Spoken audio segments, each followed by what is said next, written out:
今からおよそ300年前の享保時代のお話です。この男、折戸村に住む漁師です。評判もよく、いつもひいきにしてもらっているのが、小六町の魚屋助です。先日のお話ですが、魚屋の助さんが、血相を変えて漁師のところへ訪ねてきました。何でも、和らぎの神事に鯛が必要になったみたいで、山形役の須田様から直々に注文が入ったとのこと。漁師の男は奉行所の役人と聞いて断ろうとしましたが、すかさず助さんが、俺も奉行所のお偉さんだったもので舞い上がってしまって、そんな簡単に行くわけないよな。難しいよな。予想当たってみるわ。何枚いるんだよ、その鯛は。いつもこんな感じで相手に否定されますとすぐ反発してしまう漁師の男です。それからしばらく経ちましたある日の昼下がりです。天気は良いのですがしけが続いて漁に出ることができません。宇佐原市に町へ出かけた漁師の男。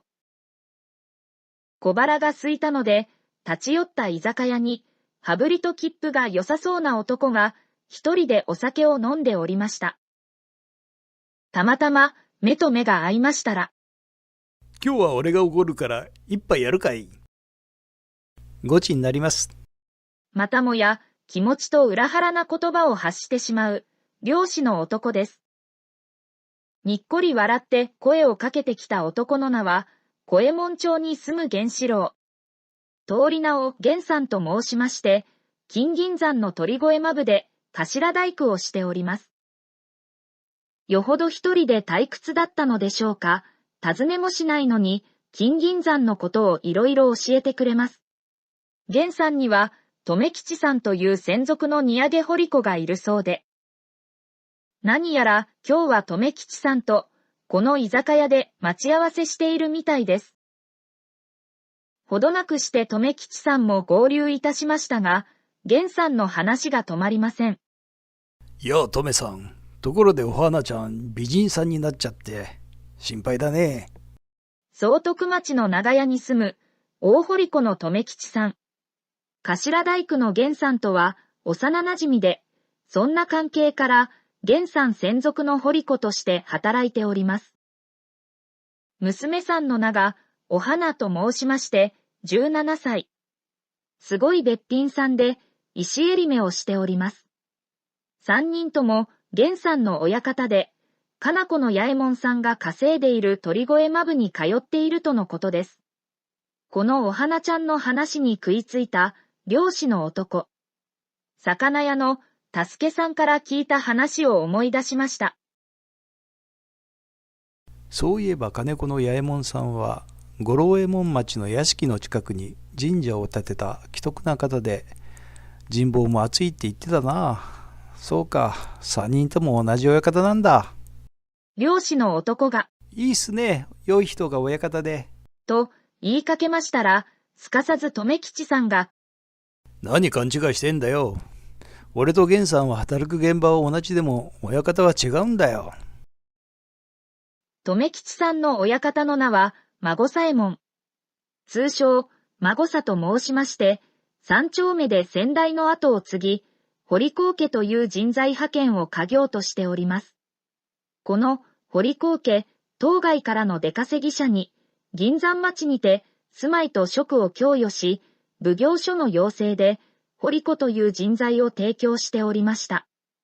この享保年間、元和時代のような勢いはありませんが、それでも伝統的手工業には民間活力が必要です。孫左親方は30人ぐらいの出稼ぎ者を抱える、今でいう政府公認の人材派遣会社の社長ですが、留吉さん曰く、うちの親方、人はいいけど少しヘタレだからな。今でも地元の小堀子には威張っているよ。そういえばこの頃柄の悪いやつ増えたな。お花ちゃん心配じゃないか？何言ってんだよ源さん。だから源さんにお願いしてお花は同じ長屋の3人と一緒になるようにしてもらったんじゃねえか。行きも帰りも一緒だから安心だよ。それはそうと源さん、今稼いでいる助吉っていう式は随分深いし、それにつけてもいつもより荷が重い感じがするけど、どうなのよ。さすがトメさん、わかってるね。俺も久々に見るいい立ち合いでね、いい儲けになるよ。それにな、ここだけの内緒の話だけど、すでに売り先の開始が決まってんだよ。聞くところによりますと、荷分けという鉱石を売る日が決まっておりまして、源さんが稼ぐ鳥越マブは4の日で月に3回あるそうです。そして次回の開始は奈良町の与三郎さんで決まっているらしく、今も昔も談合の2文字はあるようです。へえ、山の仕事も面白そうだね。漁師の発した何気ない言葉にちょっとムカついた留吉さん。あんたら漁師もいたこ一枚下は地獄と言うが、漁師なんか問題にならねえくれ、我々掘り子はもっと大変よ。いいか、掘り子はな。と、おもむろに懐から木札を取り出して、留吉さんの掘り子講義が始まりました。それでは説明しよう。留吉さんが取り出した木札は、今で言う ID カードのようなものである。高さ3寸、横2寸、厚さ5分くらいの木の札に、表に氏名、年齢、現場名。裏にマブ名が記されており、これを四つ留番所へ提出し、役人が照合。風貌などをチェックされ、晴れて校内に入ることができるシステムである。次に、持参したカマスや持ち物を掘り子使いがチェックして、OK であれば掘り子使いに連れられ、作業現場の指揮に向かうのである。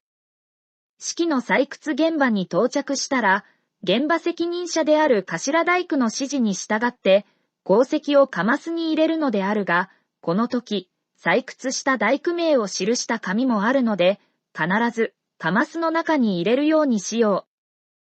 賃金は月払いである。運んだ重さの合計で賃金が決まるので、最初は無理をしないで、回数で稼ごう。こんな場所を通るので、注意しながら進むこと。危ない最後に、掘り子使いのチェックがあるので、必ず会釈しよう。マブ出口の横引き場で指揮名と氏名を報告し、搬出した鉱石の重さを測ってもらおう。その後、立場小屋まで向かい、戸辺掘りの指示する場所に鉱石を置いて終了だ。以上の工程を繰り返すという作業内容を話したのである。いや、すまん。ちょっとムキになって、漁師のおめに関係ないことをベラベラ喋っちまった。やりもしないのに申し訳ない。悪い。まあ、俺の酒じゃないけど、一杯やってくれ。やりたい？やらせてください？お願いしますだって？トメさん、面白そうじゃねえか。やらせてみろよ。海の者がお山に登る。これはまさしく竜じゃねえか。これはひょっとして竜神様のお告げじゃねえか。今度の稼ぎは縁起がいいぜ。こんな感じで、またもや気持ちと裏腹な言葉が出てしまった漁師の男です。